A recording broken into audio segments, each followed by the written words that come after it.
The genetic code is one of nature's most elegant achievements. 64 codons, triplets of nucleotides, that specify the 20 standard amino acids plus stop signals for protein synthesis. This arrangement is not an evolutionary accident. It is a closed combinatorial system, complete and symmetric, that balances efficiency with redundancy. Each codon is a 3-position base 4 sequence, yielding 64 possible combinations. This completeness grants the code error tolerance, adaptability, and compatibility with overlapping reading frames, capabilities essential for stability and evolutionary potential. It is, in short, the minimal complete code that can sustain self-replicating complexity. Projects such as SYN61 and SYN57 have attempted to shrink this system by removing certain codons entirely, freeing them for synthetic amino acids or testing the limits of code compression. These efforts have pushed genome engineering techniques to new extremes, requiring tens of thousands to more than 100,000 precise edits and highly staged workflows to avoid collapse of essential functions. The technical skill involved is significant, but the underlying intervention, removing codons from a complete evolved code, comes with systemic consequences that are neither minor nor fully understood. Codon redundancy is not wasted space. It is a buffer against mutation, ensuring that many single-base changes leave a protein intact.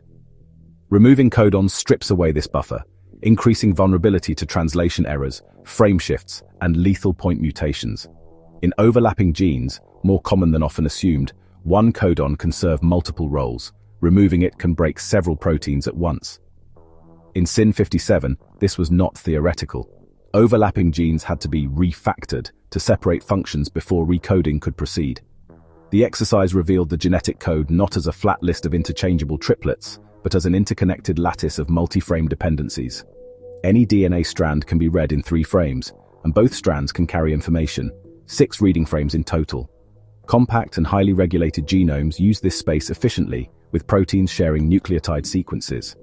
A codon change in one frame may introduce a stop codon or disrupt regulation in another.